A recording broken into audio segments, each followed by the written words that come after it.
Hey guys, so in this video we are just going to quickly compare the differences between the MSC Virtuosa and the MSC Euribia. Now we've done the Virtuosa twice and we have recently just been on the Euribia. So even though the two ships are pretty similar, there are some differences, and probably with one of the differences I'm probably leaning towards that ship as being maybe my favourite out of the two, but as we get into it now we'll explain all those differences.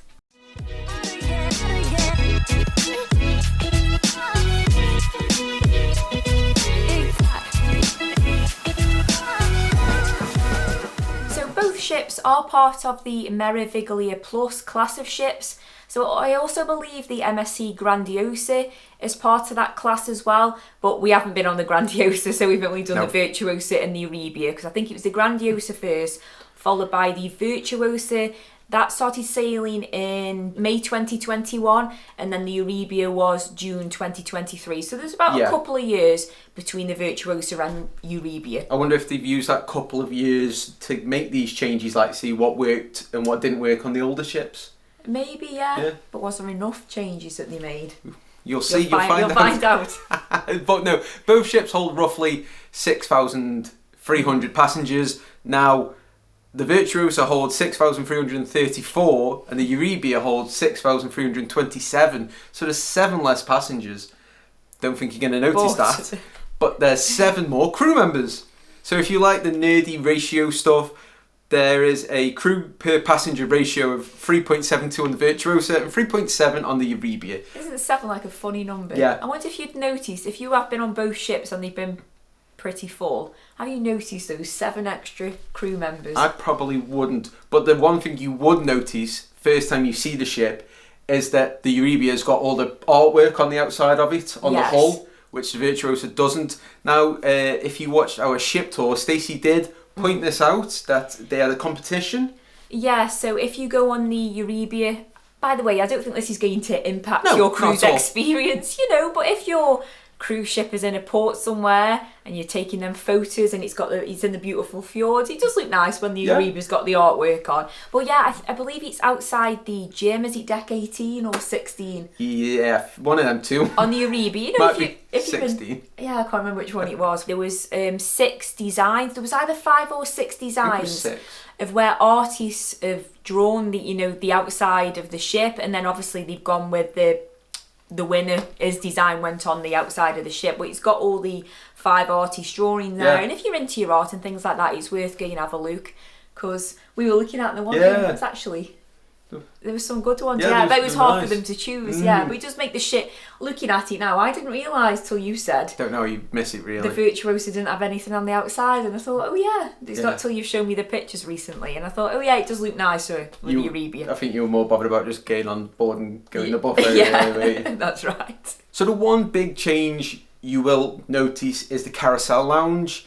On the Virtuosa, it was a paid for Cirque du Soleil style show at night, and in the day there wasn't really anything in there. It felt like you shouldn't really be in there. I mean, we went it a couple times. I think technically you were allowed in there. The bar wasn't open, but when we kind of wandered in one time, and it did have that feeling of, are we supposed to be in here? Because there wasn't really anyone else in there. And then I think a crew member came in cleaning, and they didn't say to get out, and we kind of sat in there a little bit. So I think technically you can go in there, but there's no atmosphere or anything going on. But I mean, we enjoyed them shows. We watched both of them because they're 2 different ones. Yeah, we've seen them both. But on the Euribia, it's more of a proper lounge area. It's open all day and all night.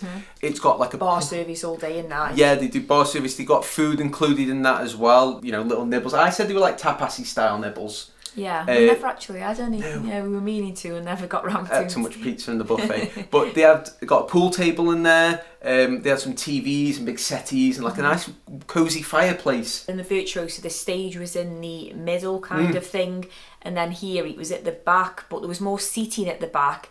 And then you could look out at the amazing white views. Like they had these lovely big comfortable chairs facing out the back, and obviously you have the ceiling to floor glass windows, so it was nicer views, I think, because it was always open, whereas on the Virtuosa sometimes the blinds were down. Yes, like I say, I'm not sure if technically exactly it was known that you could go in there in the daytime. So completely different entertainment on the Euribia, and the big plus on the Euribia is the entertainment in there is all included, so there's no extra charge for that like it is on the Virtuosa.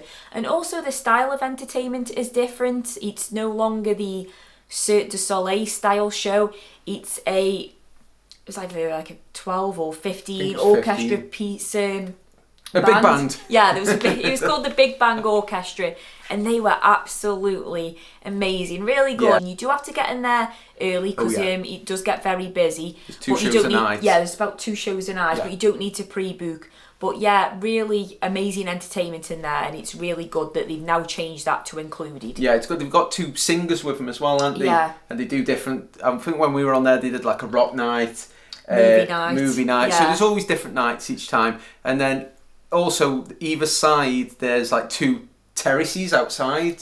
They're not very big. They haven't got sun lounges and stuff. No. If you want a bit of fresh air when you're sitting in the lounge. Well, one's fresh air, one's smoking. So it's another place. Well, either if you way, want you to either go. want fresh air or if you want to go out for a fag cigarette. So next up, both ships have got a Masters of the Sea, which is basically like a British pub on there. A bit like a Wetherspoons, I would say. Wetherspoons on the sea, Wetherspoons on the seas we called it. But on the Virtuosa, we did have to think about this, but it definitely was. Correct us if we're wrong, if it's changed now, but when we went on the Virtuosa, I knew because we were chatting to people that were having drinks there at the table, it was open in the daytime. Yes. It was, because I know we used to walk through and everyone would be sat there having a drink. Yeah. But on the Euribia, it didn't open until 5 p.m. So not even on the sea days when you think it would probably open. Yeah, it needed open in the day. But yeah, every single night on the Euribia, 5 p.m. it didn't open before then. You could go and have a look. It was open. You could go in the day. There was no bar service because they had some little tellies behind the bar and they had sports on in the day. Yeah, but it's no good if obviously you want to drink or you got the drinks package. Yeah, so you could go in and. We went in a couple of times when we were filming it and there's nobody in. No. But again, no atmosphere, no, I don't think people are aware that you go, well, what's the point in sitting there as opposed if you can't get a drink. So yeah, it didn't open until 5 p.m. Yeah, but both of them do food. We tried the food on the Euribia. It was very nice, but it was more expensive on the Euribia than what we remember on the Virtuosa. And they didn't advertise it on the Euribia like they did on the Virtuosa. We only asked about it on the Euribia because we noticed on the Virtuosa they had a menu outside and it was like it said burger €3.50, hot dog or something like that. It was on that chalkboard thing. It was on a chalkboard. They didn't advertise it on the Euribia. No. So yeah, they do food. It's more expensive on the Euribia. Yeah, it was nice though. I had fish and chips. You had a burger. Yeah, was it about €9.50? Something like that. So I don't know why they're not advertising it as much on the Euribia and why obviously there's quite a bit of a price difference there from when we were on the Virtuosa. Yeah. Now some specialty restaurants now. On the Virtuosa you had the Butcher's Cut. That's gone on the Euribia. It's now Le Grill and that has taken the place of Indochine in the back of that weird little French bar that we don't know how to say the name of. So that's more of a steakhouse and they do like seafood. It says it's like a French style restaurant. I think it does a bit of seafood and steak. Yeah. It's kind of like the Butcher's Cut still, but with a few differences. And then on the Euribia, where the Butcher's Cut would have been, they've extended the teppanyaki. That's massive now. Yeah, so they've got like a whole... was it 1 or 2 more stations? It was a couple and more. It was always busy at night. Yeah. And then alongside that, in the sushi bar, they now do sushi and robataki, which robataki is like little skewers grilled. That's as much as I know about robataki. Looks nice. There was always a lot of people eating there as well. Yeah. That was always busy. And I always noticed in the sushi bit, which I didn't notice on the Virtuosa, they did a whole fried fish. Oh. Is that new one? Did he do it on the Virtuosa as well? Let us know down below. Saw that. No, because it looked nice. I walked past and saw somebody have it one time. That looks nice. And MDR wise, other than the decor inside and the actual names of the restaurant, they were in the same location. They were the same layout inside. Yeah. They were just pretty much the same. Now, so many of you, when we were on the ship, once we've got back off the ship and you've sent us messages or left us comments, even my own parents that have done both ships, a lot of you said that you preferred the food on the Virtuosa. Yeah. Now, to be honest with you, That's one difference that we just didn't see. Nope. I thought the menus were the same. Pretty much. Even we've been on the MSC Seaview and I felt it was the same menu, the same style of food. The service was a little bit slower on the Euribia, but I think that's because there was just more people. There was more people on than the other 2 times that we've been on the Virtuosa. But other than that, I mean, a lot of you, like, definitely you would say to us, oh, the Virtuosa is much better for food. I didn't think it was any better. I didn't think it was any worse. I just pretty much thought it was exactly the same. The gala evening menu was exactly the same as we've had on both Virtuosas and the Seaview, because you always have that after 8 chocolate mousse, don't you, on every time? So it's definitely the same. Quality of food was the same. Yeah. If there's one thing, if there's one thing, I would say actually on the Euribia, now to come to think of it, the fries were always cold. That's not exactly like a difference. That's just the fries kept coming out cold. It's probably because they're not used to people ordering fries with the gala evening meal, so... Maybe, yeah, I suppose it's not really a difference that they put on that fact sheet. No. On the Euribia, your fries are cold. Not really. Oh, okay. Now, talking about the French bar that we can't pronounce, and I mean, we're going to say La Atière du Voyage. Now, if you've been on the Virtuosa, in there they had artwork on the wall. You kept saying you like that spaceman. Yeah, astronaut. yeah. I don't know if he was like a take on Neil Armstrong because he was on the moon with the American flag stuck in there. But yeah, every time on the Virtuosa, we used to walk through the gallery of Virtuosa. We always just go and look at that painting, or if you saw I was messing, you'd be like, she's back in there looking at that painting. Did they have a big Marilyn Monroe in there as well? Face. Maybe, yeah, they might have done. I don't know what style of paintings they were, but they had artwork anyway. Yeah. And then on the Euribia, it got this. Stacey gets wound up by this. It had this big screen where it just had like artwork, cartoon people walking constantly. It was the same. Don't get the point of it. Yeah, they've added this big, screen. Yeah. They could have made like better use of it. But literally, what we're putting on now is that's all that he was playing all the time. Yeah, it was annoying. And I'm not an aggressive person, but this guy with a pink shirt walked up and down all the time on this thing. And by the end of the week, I was sick of seeing him. I want you to punch him. Well, you would have hit your hand because it was a screen. So another thing on the Euribia that they changed, I was a bit disappointed with this actually, is they got rid of Rob the Robot. Yeah. So he was part of it was called the Starship Club on the Virtuosa. Yes. So he was a little robot you could go in, go up to little. It. No, it was quite big, wasn't he? It was really cute. He worked ever so hard, didn't he? Every time we were up and down, he was making cocktails, and you could go to like a screen and order a non-alcoholic or an alcoholic cocktail. Yeah. We actually had one. We've got the little souvenir cup still there. It was quite expensive, really. Yeah, but what made you drink? What? But then he was cute, wasn't he? There, and because we were on the Virtuosa in December. One day he had a Christmas hat on, and then he was dancing one day with like the rest of the crew. The dancers at the theatre show, I think, wanted. Yeah, but on the Euribia, they've sacked him off. Yeah, he's gone. You've now got the Helios wine bar, something like that. Yeah, that was a paid-for extra experience. Well, it was a normal bar as well. Yeah, it was a normal bar as well, sorry, but I think the big thing about it that they were advertising is that they were saying that there was over 100... new and old world wines that you couldn't get anywhere else on the ship, and I think you could sample some of those, but it was expensive. Yeah, I think it was €100 wine tasting sampling thing. I don't know how many you got because it's not our thing, so I didn't really look at it. I mean, the area where obviously Rob was, where they've now added the wine bar, it did look more classy and sophisticated. It looked a very nice area where you could sit. I mean, if you've been on either of the two ships, you'll know they've got the kind of interactive tables. On the Starship Club one, you could play games on it, couldn't you? Like the space games. And on this one, we did speak to a member of staff, and they said that if you do the wine tasting, you could put your glass on the table, and it'll come up and on a screen on the table and tell you about the wine. I prefer the games personally. So I'm going to mention this next one just because we spoke to a few passengers on the ship that seemed to be raving about this. They tried it out. To be honest, we have no idea what it is. I am in no sense, none of us are a spa person. No. We just, I just can't stand anything being touched, like my feet or anything like that, or a massage, or no thanks. But anyway, apparently on the Euribia, they've added this dry flotation tank in the spa, and like say people were raving about it that we spoke to. They'd been to it and apparently it was very good.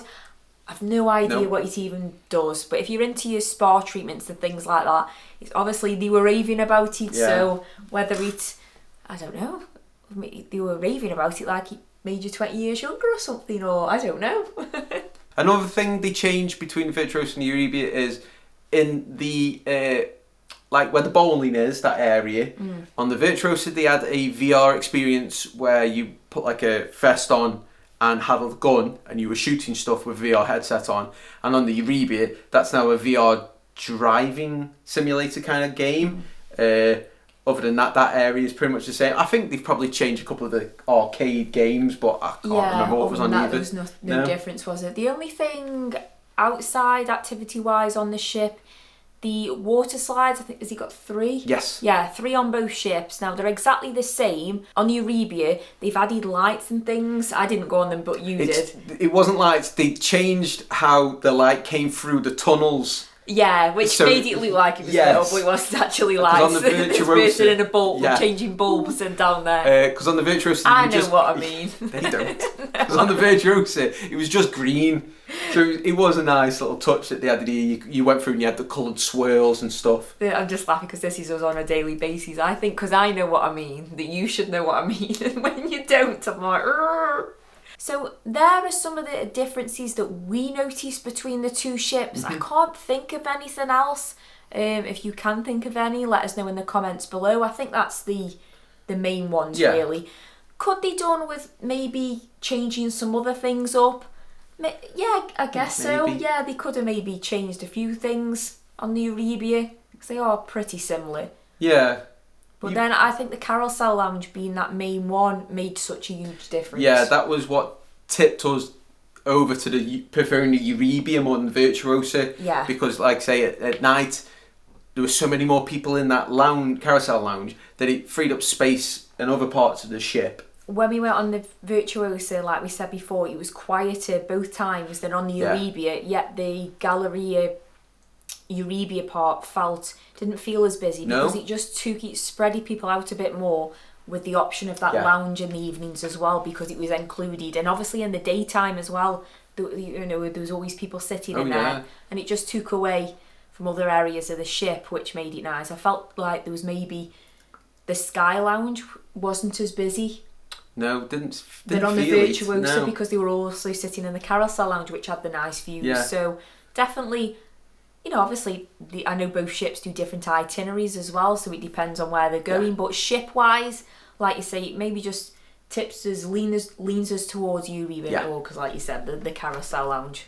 And the entertainment in there as well was just a nice change and was just really nice to watch. So let us know which you preferred in the comments, or do you know any other differences that we didn't spot? Probably. Maybe there's something in the yacht club. We're not posh and all rich enough to keep going in the yacht club all the time. Did you think the food was better on the Virtuosa? Yeah. Who knows? A lot of you did. So leave us a comment down below while you're down there. Hit subscribe. There's plenty of other Euribia and Virtuosa videos. If you're going on either ships, you want to know a bit more about food and restaurants and stuff to do, plenty of videos. Go watch them. And whichever one you're going on, just make the most of it and try and go and have a great time. Exactly. So we're going to go now. So as always, thanks for watching and we'll see you next time. Bye.